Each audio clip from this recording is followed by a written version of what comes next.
Larynx के बारे में। लैरिंक्स से स्टार्ट करते हैं। नंबर 4 ऑर्गन है ट्रैकिया। ट्रैकिया को विंड पाइप बोलते हैं। इसके स्ट्रक्चर की बात करते हैं तो ट्रैकिया आपका यहां से लेकर यहां तक और इसकी लंबाई लगभग होती है 11 से 12 सेंटीमीटर। ठीक है, 11 से यहां से लेकर यहां तक। ठीक है, जहां से लग शुरू हो रहा है और ये यहां से यहां तक की करीब 11 से 12 सेंटीमीटर लंबाई होती है, जिसे हम लोग ट्रैकिया बोलते हैं। ट्रैकिया जो होता है ये बेसिकली हार्ड ऑर्गन होता है, इसको हम मूव नहीं कर सकते और इसमें कुछ रिंग्स पाए जाते हैं। ये आपको जो दिख रहा है सी टाइप का ये रिंग, और ये रिंग पीछे की ओर इनकम्प्लीट है। जैसे आप देखिए जो सी होता है वो सी ऐसे होता है, इतना खाली होता है भाई, वो पूरा होता है। ये सी यानी ये सी शेप रिंग है, यानी आगे से तो रिंग है लेकिन पीछे से ये इनकम्प्लीट है, पूरी तरह से रिंग नहीं है। और रिंग करीब इनकी संख्या करीब 16 से लेकर 20 तक होती है।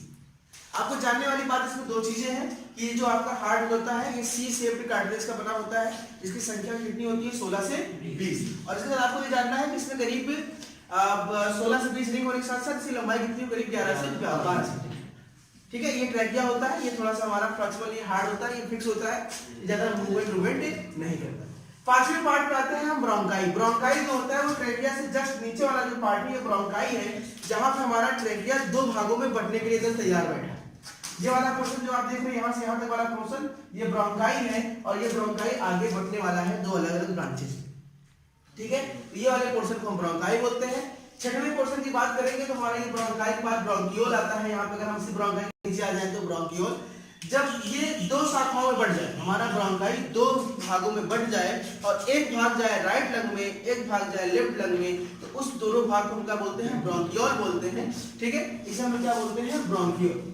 अब ये दोनों ब्रोंकाई तक लंग्स से बाहर है, लेकिन ब्रोंकियोल जो है लंग्स के अंदर इंटर कर जाता है। देखो ये इधर इंटर कर गया, ये इधर इंटर कर गया और इंटर करने के बाद आगे भी कई ब्रांचेस पे टूटता है। प्राइमरी ब्रोंकियोल और आगे भाग को टूटेगा तो सेकेंडरी। हमने एक ही भाग दिखाया है, यहाँ पे कुछ होता है, इसके बाद और भी है। प्राइमरी ब्रोंकियोल टूटता है प्राइमरी ब्रोंकियोल में और प्राइमरी टूटता है सेकेंडरी ब्रोंकियोल। इसे शाखाएं पे शाखाएं निकलती जाती हैं तो उसी को ब्रोंकियोल। अच्छा, ब्रोंकियोल का काम क्या है? इसे विंड पाइप क्यों बोलते हैं? अब देखो ये ब्रोंकियोल आखिरी में जहां पे आ रहा है दोनों लंग्स के अंदर, यहाँ पे एक अंगूर की तरह कुछ गुच्छे दिखाई दे रहे हैं। इन अंगूर के गुच्छे को हम एल्वियोलाई कहते हैं। क्या कहते हैं? एल्वियोलाई। थोड़ा साफ साफ लिख दे रहे हैं, एल्वियोलाई कहते हैं। ठीक है, अब ये क्या हो रहा है कि हवा आके अंतोगत्वा इन्हीं एल्वियोलाई में भर जाएगी, ये अंगूर के गुच्छों में भर जाएगी। अब देखो इसको विंड पाइप बोलते हैं ट्रैकिया। यहाँ से सारी हवा आते आते आते आधा इधर बटी आधा इधर बटी और इन पाइप के द्वारा घूमते घूमते कहाँ चली गई? हमारे इस एल्वियोलाई के पास। तो जितने भी एल्वियोलाई होते हैं लंग्स में, लाखों करोड़ों एल्वियोलाई होते हैं, उन सभी एल्वियोलाई के अंदर जो हम हवा लाके आते हैं वो बराबर मात्रा में भर जाती है। अब एल्वियोलाई भर गई, अब बात यह आती है कि एल्वियोलाई से ब्लड को कैसे जाता है। ठीक है, तो एल्वियोलाई से ब्लड जाता है तो ये एल्वियोलाई हो गया और ये हमारा मेम्ब्रेन हो गया। इससे ब्लड जाना, इसे बोलते हैं गैसियस एक्सचेंज। ठीक है, इस पे हम लोग डिस्कस करेंगे नेक्स्ट क्लास में डिटेल में कि गैसियस एक्सचेंज कैसे होता है, इसकी मैकेनिज्म कैसे होती है। बस ये आप जान लो कि एल्वियोलाई में ब्लड आया, ये एल्वियोलाई है और ये हमारा ब्लड वेसल है।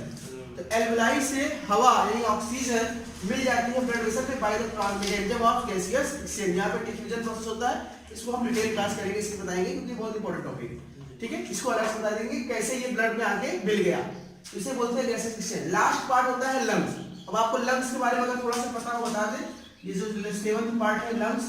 लंग्स आपको दिख रहा है, दो लंग्स होते हैं। शेप आपको पता है, ये कोनिकल शेप होता है। ये एक पल्सेटाइल ऑर्गन है, पल्सेटाइल मतलब इसको स्पंजी होता है। इसका कलर कैसा होता है लंग्स का? हाँ नहीं, पिंक होता है, पिंक टू रेड होता है, पिंकिश रेड होता है, हम कह सकते हैं गुलाबी और लाल के आसपास का ये कलर होता है। और ये बहुत स्पंजी रंग का होता है। हमारे फेफड़े जो होते हैं, अगर सिगरेट बीड़ी नहीं पी रहे हैं तो पिंक ही रेड रहेगा, नहीं तो ब्राउन हो जाता है। तो बहुत सिगरेट बीड़ी पीते हैं ना बात, तो वो क्या होते हैं, वो ब्राउन हो जाता है उनका। आगे हम बात करेंगे तो जो लंग्स है, दोनों लंग्स है, एक हमारा राइट लंग है और हमारा क्या है लेफ्ट लंग। राइट लंग और लेफ्ट लंग दोनों लंग के बीच में एक पतली सी मेम्ब्रेन आपको दिखाई दे रही होगी। ये जो मेम्ब्रेन पतली सी इसके ऊपर गई है, इस पतले मेम्ब्रेन को बोलते हैं प्लूरल मेम्ब्रेन। क्या बोलते हैं? Pleural membrane. हिंदी बड़ा अजीब नाम है इसका, कहते हैं फुफ्फुस। हाँ, फुफ्फुस नहीं, हिंदी में कहते हैं फुफ्फुस और झिल्ली है ना, फुफ्फुस नाम होता है अंग्रेजी में। हिंदी में आप इंग्लिश में है प्लूरल मेम्ब्रेन। ठीक है, और प्लूरल मेम्ब्रेन और लंग्स के बीच में आपको कुछ स्पेस दिख रहा होगा। इस स्पेस के अंदर कुछ लिक्विड भरा होता है जिसे कहते हैं प्लूरल सैक। या प्लूरल फ्लूइड भी कहते हैं, तो इसके अंदर लिक्विड भरा हुआ। ये फायदा करता है कि जब हमारा लंग्स फूलता और सकता है, जब हम सांस लेते हैं, छोड़ते हैं, हम लोग तो कम करते हैं, बाबा राम ने धंधा ही है सुबह सांस छोड़ना पकड़ना, तो क्या करते हैं, जब लंग्स ऊपर नीचे हो रहा है तो अगर ये मेम्ब्रेन हमारा टाइट हो जाएगा तो हमारे मसल्स को छिल जाएगा, दिक्कत होगी। इसलिए इसके अंदर मोबिल भर देते हैं भगवान, या लिक्विड भर देते हैं, ताकि जब लंग्स ऊपर नीचे करे तो उसको कोई खास दिक्कत ना हो, फ्रिक्शन ना हो, वो बहुत स्मूथली आपका फ्रिक्शन कॉन्ट्रैक्ट रिलैक्स करता है। ये पूरा का पूरा ओवरऑल स्ट्रक्चर है हमारे लंग्स। ठीक है, ये हमारा पूरा का पूरा टॉपिक हो गया खत्म रिस्पिरेटरी ट्रैक्ट का। हम लोग नेक्स्ट क्लास में पढ़ेंगे mechanism of respiration and mechanism of breathing, दोनों की हम लोग बात करेंगे कैसे मैकेनिज्म होता है।